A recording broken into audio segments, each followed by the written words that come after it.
क्या इतिहास केवल राजाओं, रानियों और युद्धों की कहानी है या फिर कहानी है उस आम आदमी की जो औजार बनाता था और खेत जोतता था।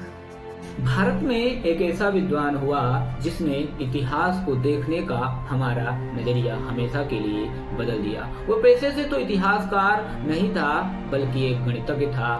नाम था दामोदर धर्मानंद कौसाम्बी, जिन्हें हम डीडी कौसाम्बी के नाम से जानते हैं, जिन्होंने मिथकों को तथ्य से अलग किया और भारतीय इतिहास को वैज्ञानिक विश्लेषण की कसौटी पर कसा। कौसाम्बी की शुरुआती दुनिया इतिहास की नहीं बल्कि आंकड़ों की और समीकरणों की थी। उन्होंने हार्वर्ड विश्वविद्यालय से पढ़ाई की और एक बेहतरीन गणितज्ञ बने।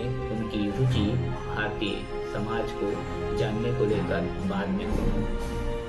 उनका इतिहास में प्रवेश मुद्रा शास्त्र के जरिए हुआ। उन्होंने प्राचीन सिक्कों को केवल भारतीय प्राचीन कला का नमूना नहीं माना बल्कि उनका वजन मूल रूप से तोला। सांख्यिकी का उपयोग करके उन्होंने बताया कि कौन सा सिक्का कितने साल प्रचलन में रहा। यह उनकी सबसे बड़ी और पहली जीत थी। उन्होंने साबित किया कि इतिहास लिखने के लिए केवल पुरानी पोथियों की जरूरत नहीं है बल्कि उनको वैज्ञानिक विश्लेषण की भी जरूरत है। कौसाम्बी के लिए इतिहास का मतलब था उत्पादन के साधनों पर होने वाले बदलावों का कालक्रम। उन्होंने मार्क्सवाद को भारतीय संदर्भ में प्रयोग किया लेकिन अंधभक्त की तरह अनुसरण नहीं किया। 1956 में उनकी सबसे प्रभावशाली किताब आई, an introduction to the study of Indian history. इसके बाद में इस किताब ने भारतीय इतिहास में एक भूचाल सा ला दिया और उन्होंने इसमें बताया कि लोहे के प्रयोग ने मगध के साम्राज्य को बनाने में किस तरीके की भूमिका का निर्वहन किया। कौसाम्बी ने कालिदास और भर्तृहरि के साहित्य को भी ऐतिहासिक दस्तावेज माना। उन्होंने यह भी समझाया कि भारतीय संस्कृति केवल एक धारा नहीं है बल्कि कई संस्कृतियों का संगम भी है।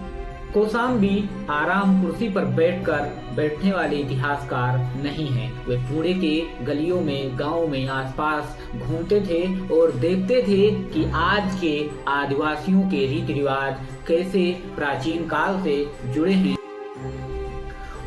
उन्होंने अपने इन क्रांतिकारी कामों को अपने निबंधों में तथा प्रसिद्ध पुस्तक मिथ एंड रियलिटी में लिखा है और उसके बाद उन्होंने भगवत गीता से लेकर सामाजिक मिथकों तक का एक तार्किक विश्लेषण हमारे सामने प्रस्तुत किया। उन्होंने प्राचीन भारत को एक स्वर्ण युग के रूप में देखने के बजाय उसके सामाजिक तनाव को उजागर किया। उनकी एक और महत्वपूर्ण किताब है the culture and civilization of ancient India in historical outline. दुनिया भर में इतिहास को लेकर एक महत्वपूर्ण किताब बन चुकी है। उनके विचार कई बार कड़वे लगते थे लेकिन वे सत्य के बहुत करीब थे। उनके ऐसे ही तीखे निबंध एक्सपेरेटिंग एसे एक्सरसाइज इन द डायलेक्ट्रिकल मेथड्स में पढ़ा जा सकता है। कौसाम्बी की विद्वता का दायरा विशाल था। उनकी कई पुस्तकें भारतीय इतिहास के लिए आज एक मिसाल के तौर पर हैं। प्रसिद्ध इतिहासकार रोमिला थापर से लेकर आर.एस. शर्मा तथा आधुनिक विद्वानों में बिपिन चंद्रा तक के हर बड़े इतिहासकारों ने कौसाम्बी की मिसाल को आगे बढ़ाया।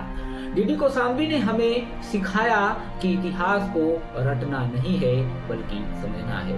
उन्होंने अतीत की वर्तमान की समस्याओं को सुलझाने में एक औजार के तौर पर हमारे लिए काम किया। एक महान गणितज्ञ, एक निडर इतिहासकार भारतीय इतिहास में हमेशा जीवित रहेगा और हम सब इतिहास का विद्यार्थी उनका जीवन भर ऋणी रहेंगे।